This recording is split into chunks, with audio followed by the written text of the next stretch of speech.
Hi friends, the topic for the day is Nikolai Gogol. His full name is Nikolai Vasilievich Gogol. Friends, this talk is full of difficult Russian names, so you need to be a little attentive. So, Nikolai Gogol had a short lifespan, some 43 years only, starting from 31st March 1809 to 4th March 1852. He was a Russian dramatist of Ukrainian origin.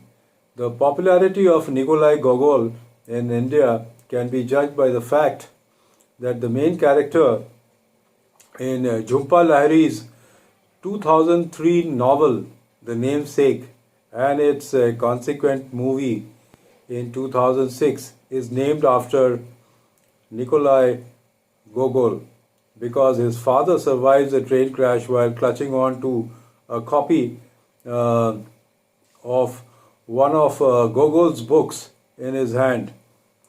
An eponymous poem, Gogol, by poet diplomat Abhay K. refers to some of the great works of Gogol, such as The Nose, The Overcoat, Nevsky Prospect, Dead Souls, and The Government Inspector.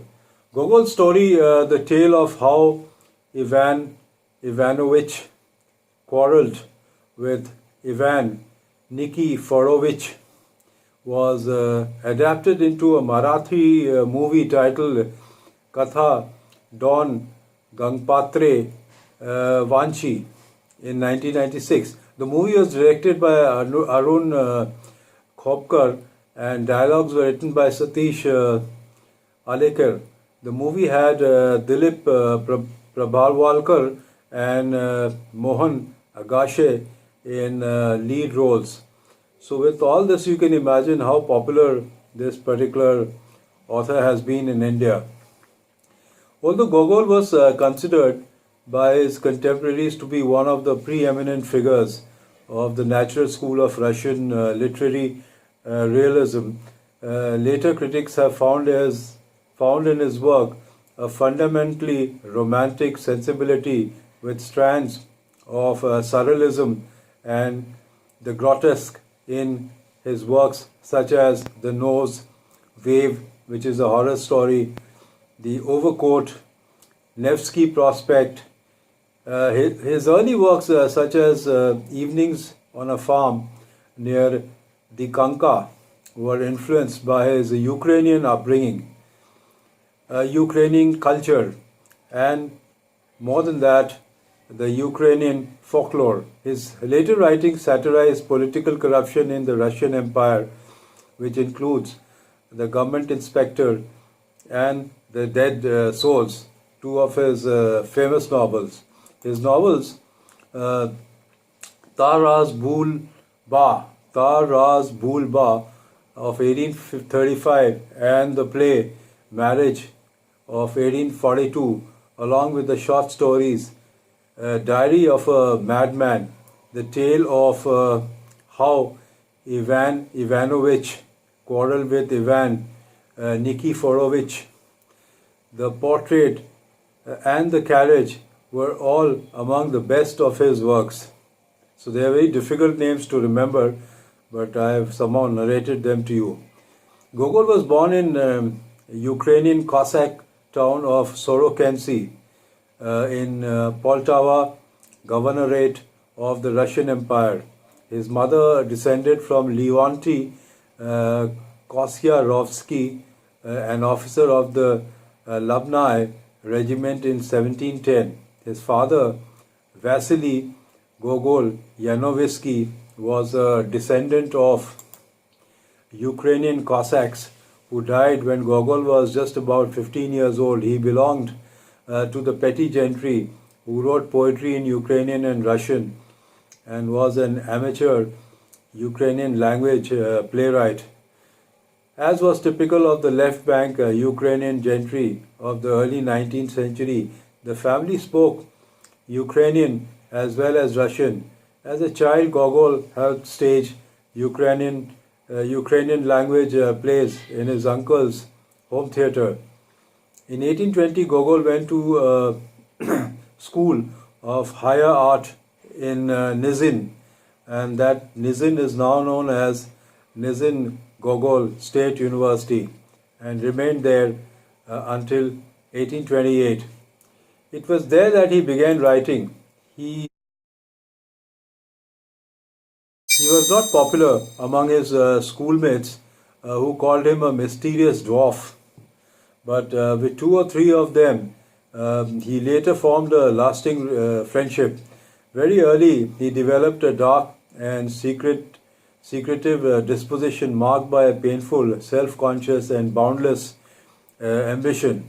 Equally early, he developed a talent for mimicry, which later made him a matchless reader of his own works and induced him to toy with the idea of becoming an actor.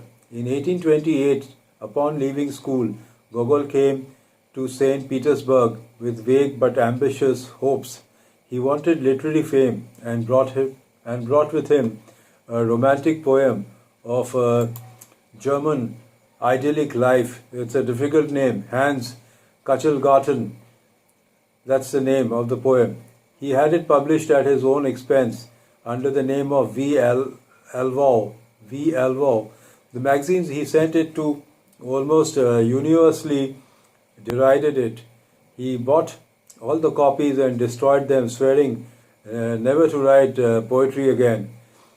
Gogol was always in touch with the literary aristocracy. In 1831, Gogol brought out the first volume of Ukrainian stories, Evenings on a Farm near Dikanka, that met with immediate success. He followed it in 1832 with a second volume, and in 1835 by two more volumes, and in 1835 by two volumes of stories entitled Mirgorod, as well as miscellaneous prose titled Arabascus. With all this, Gogol was emerging more as a Ukrainian writer than a Russian one. The themes and styles of Gogol's prose were similar to the work of Ukrainian writers.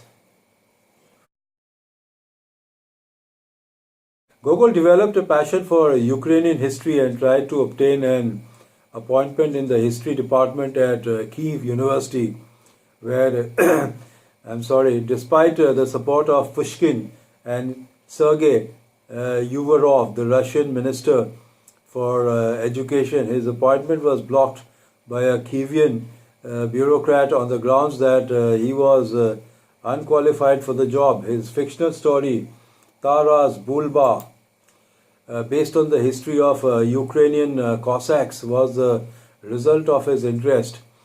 In 1834, Gogol was made professor of medieval history at the University of St. Petersburg, a job for which he had no qualifications again.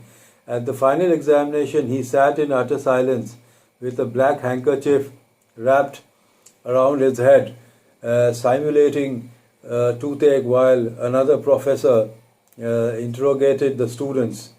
This academic venture proved a failure, and he resigned his chair in 1835. From 1836 to 1848, Gogol lived abroad, traveling through Germany and Switzerland. Gogol spent the winter of 1836-37 in Paris among Russian expatriates and Polish exiles. Gogol finally settled in Rome for much of the 12 years from 1836.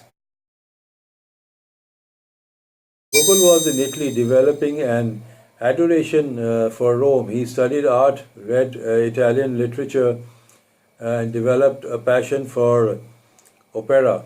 Between 1832 and 1836, Gogol worked with great gusto and energy. It was after the presentation at the St. Petersburg State Theatre on 19th April 1836 of his comedy, The Government Inspector, that he finally came to believe in his literary vocation. The comedy was a violent satire of Russian provincial bureaucracy.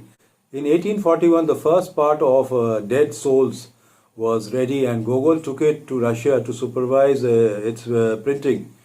The book instantly established his reputation as the great prose writer in language. After the triumph of Dead Souls, Gogol's contemporaries came to regard him as a great satirist who lampooned the unseemly sides of Imperial Russia.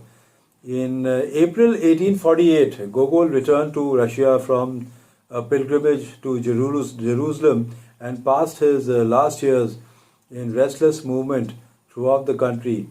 He fell into a state of deep depression on the night of 24th February 1852. He burned some of his manuscripts, which contained most of the second part of Dead Souls. He explained this was a mistake, a practical joke played on him by the devil. Soon thereafter, he took to bed, refused all food, and died in great pain 9 years later. Gogol was mourned in the Saint Tatiana Church at the Moscow University before his burial, and then buried at the Danilov Monastery. His grave was marked by a large stone, Golgotha, topped by a Russian Orthodox cross. In 1931, Moscow authorities decided to demolish the monastery and had Gogol's remains transferred to a cemetery in Moscow, Russia. His body was discovered lying face down, which gave rise to the theory that Gogol had been buried alive. The authorities then moved the Golgotha stone to the new gravesite, but removed the cross. In 1952, the Soviets replaced the stone with a bust of Gogol. Gogol was a great destroyer of prohibitions and of romantic illusions.